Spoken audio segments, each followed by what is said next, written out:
மாலாவிடம் ஒரு அழகான பை இருந்தது. எங்கு போனாலும் மாலா அந்த பையுடன் தான் செல்வாள். யார் அந்த பையை பார்த்தாலும் புகழாமல் இருக்க மாட்டார்கள். மாலா, உன்னோட பை ரொம்பவும் அழகா இருக்கே, என்கிட்டயும் இந்த மாதிரி இருந்தா எவ்வளோ நல்லா இருக்கும். எனக்கும் இந்த பையனை ரொம்ப ரொம்ப பிடிக்கும். ஆனால் இந்த பையை நான் வாங்கலை, இது என்னோட பாட்டி தந்தாங்க. இது அவங்களே செஞ்சது தெரியுமா?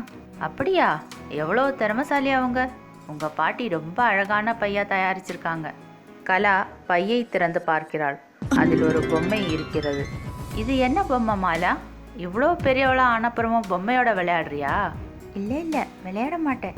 இந்த பொம்மையை கூட என்னோட பாட்டி தான் செஞ்சு தந்தாங்க எனக்காக. சின்ன வயசுலேயே இதோட விளையாடுவேன். இந்த பொம்மையை எப்போதும் இந்த பையில வச்சிருன்னு பாட்டி சொன்னாங்க. அதனால தான் இதை எப்போதும் வெளியே எடுக்க மாட்டேன். பாட்டி பேச்சை கேட்கத்தானே வேணும். இந்த பொம்மை ரொம்ப அழகா இருக்கு.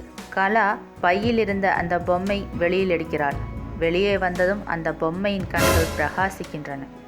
ஒரு வெளிச்சம் அதிலிருந்து வெளிப்பட்டு பொம்மை பேச ஆரம்பிக்கிறது. அடேங்கப்பா, எவ்வளோ அழகா இருக்கீங்க. ரொம்ப நாளைக்கு அப்புறம் வெளியே வந்திருக்கேன்.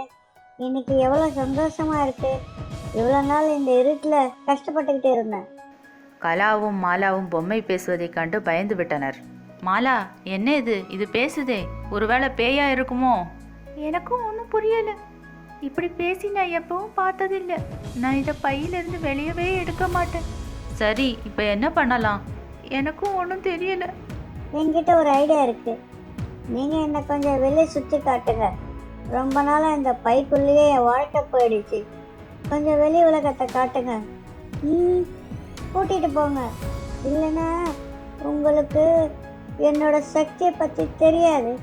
இப்போ நான் ரொம்ப சந்தோஷமாக இருக்கேன். எனக்கு கோபம் வந்தால் உங்களுக்கு அது நல்லதில்லை. என்ன சொல்கிறீங்க? என் பேச்சை கேட்குறீங்களா இல்லை? சரி சரி, ஆகட்டும், நீ கோவப்படாத. சொல்லு, எங்கே போகணும்? சன்செட் பாயிண்ட் பார்க்கலாம். இருவரும் பொம்மையை எடுத்துக்கொண்டு சன்செட் பாயிண்ட் நோக்கி சென்றனர். நான் உயிரோடு இருக்கும்போது இந்த இடம் எனக்கு ரொம்ப பிடிக்கும்.